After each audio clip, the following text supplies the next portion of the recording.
Baby, ఇక నుంచి business నువ్వే టేక్ ఓవర్ చేసుకుంటున్నావు. నువ్వు పెట్టి మొదటి సంతకం ఆ బంగారుని డిస్మిస్ చేసే ఫైల్ అయి ఉండాలి.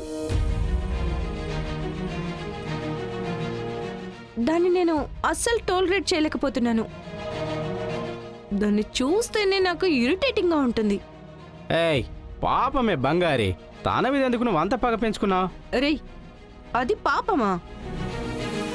రవి ఎవరని తెలిసి కూడా తనను రవిని కావాలని అవమానించింది. అదంతా చూస్తూ కూడా గమ్మున ఉండమంటావా? Cool baby. పక్క నుంచి చూసిన నీకే ఇంత బాధ ఉంటే అనుభవించిన నాకెలా ఉంటుంది? నేను దాన్ని ఊరికే వదిలిపెట్టను. No way. ఏయ్ పోసింది చాలు శామ్, వాడు స్టేజ్ ఎక్కి మాట్లాడాలి. వాడిని ఇక్కడ పడుకోబెడతావేంటి? Okay okay. ఏంట్రా మావా, నేను వారసుడని అనౌన్స్ చేసిన తర్వాత ఈ హోటల్ని ఏం చేయబోతున్నావు? వేరే ఎందుకు? వాళ్ళ పార్టీ పూర్తవ్వకుండానే వాళ్ళని బయటకు పొమ్మనడానికి ఒక రెస్టారెంట్ని రవి కొనేశాడు. అది కొని ఏం చేశావు? ప్రశాంతంగా పోతున్న రెస్టారెంట్ని ఇంత పెద్ద తాళం వేయించి మూయించేశాడు. అదే గతి పట్టబోతుంది ఈ హోటల్కి.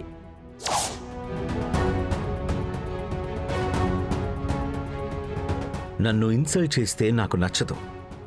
దానికి అంతకంతా తీర్చుకోకపోతే నాకు నిద్ర పట్టదురా. నాకు డౌటు, ఇదంతా మీ ఝాన్సీ అమ్మ ఎందుకు నోటీస్ చేయట్లేదు? నోటీస్ చేయాలంటే అక్కడ ఏం జరిగిందో తనకి తెలియాలి కదరా.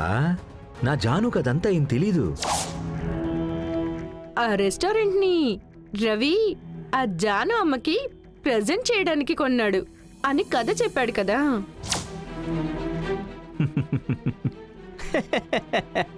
అలా జరిగిందా? నా జాను ఒక్కతే నేను ఏం చెప్పినా కూడా నిజమని నమ్మేస్తుంది. కానీ మనకి నిజాయితీగా ఉండే అలవాటే లేదే. జాను నా మీద పెంచుకున్న ప్రేమే తనకున్న పెద్ద వీక్నెస్.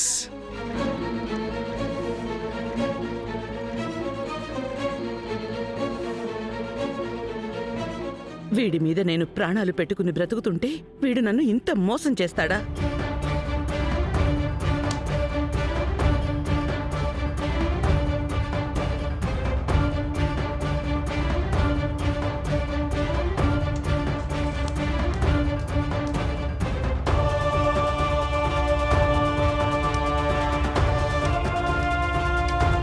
వినోద్ మ్యామ్. మన ఆడిటర్ని పిలవండి. Okay ma'am.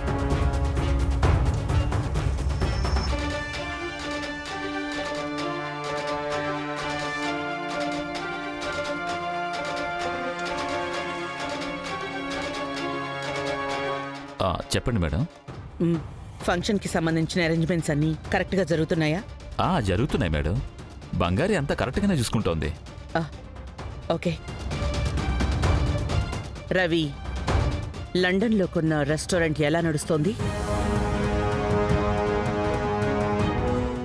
అది బాగానే నడుస్తుంది మేడం. నిజంగానా? Yes madam. రవి ఆ రెస్టారెంట్ని ఎంత పెట్టుకున్నాడు?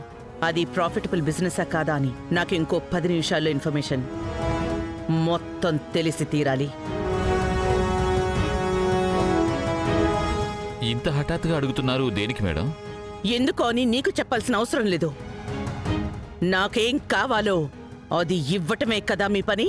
రవి ఆ రెస్టారెంట్ని అసలు ఎందుకు కొన్నాడు అని నాకిప్పుడే తెలిసింది. ఇప్పుడే నాకు తెలిసింది.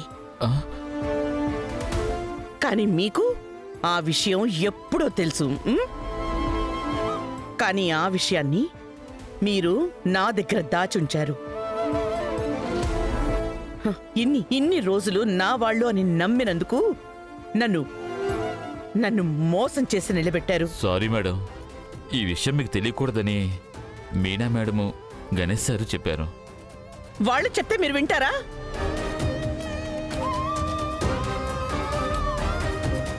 నా వల్ల మీ కుటుంబంలో ఎలాంటి ఇబ్బంది రాకూడదని చెప్పలేదే తప్ప వేరే ఏ కారణమూ లేదు మేడం. ఇక నుంచైనా నాకు చెప్పండి. ఆ రెస్టారెంట్ కొన్న దగ్గర నుంచి ఇంతవరకు ఓపెనే చేయలేదు మేడం. ఆ రెస్టారెంట్ వల్ల మనకి 80 కోట్లు నష్టం వచ్చింది మేడం. మన రవి సార్ లండన్ ఫ్రెండ్స్ దాన్ని ఒక బార్ లాగా యూజ్ చేసుకుంటున్నారు మేడం. ఎవరో నలుగురు పోరంబోకులు కూర్చుని తాగి జల్సా చేసుకోవడానికి 80 కోట్లు ఖర్చు పెట్టాలా? ఇందుకోసమా ఇన్ని రోజులు ఇంత కష్టపడి పనిచేశాను?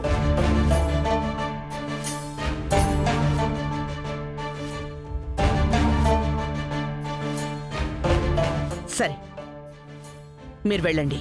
Okay madam.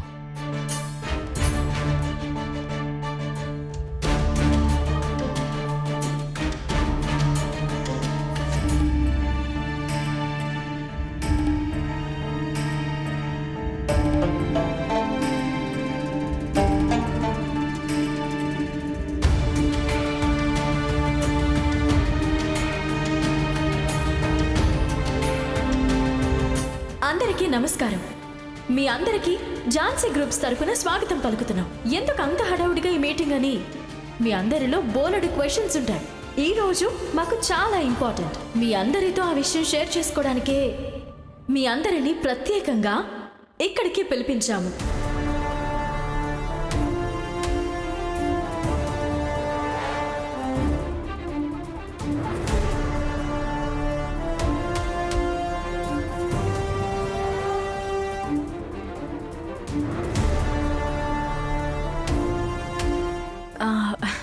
ఝాన్సీ మేడం, చెప్పమంటారా? ఝాన్సీ మేడం గురించి, ఆవిడ చెమట రక్తం చిందించి కట్టిన ఈ ఝాన్సీ ఫుడ్ సామ్రాజ్యం గురించి మీ అందరికీ ఇవాళ కొత్తగా చెప్పాల్సిన అవసరం లేదు. ఇవాల్టి నుంచి ఝాన్సీ ఫుడ్స్ కొత్త అధ్యాయం మొదలవబోతుంది. Jhansi madam Jhansi foods company నుంచి కాస్త జరిగి మరొకరిని కూర్చోబెడదాం అనుకుంటున్నారు. ఝాన్సీ మేడం తర్వాత ఈ బిజినెస్ని ముందుకు తీసుకువెళ్ళబోయే ఆ వారసత్వాన్ని ప్రకటించడానికే ఈరోజు ఈ మీటింగ్ని అరేంజ్ చేశాము.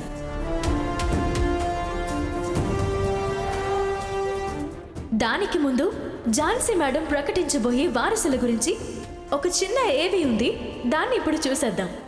ఏవి ప్లీజ్.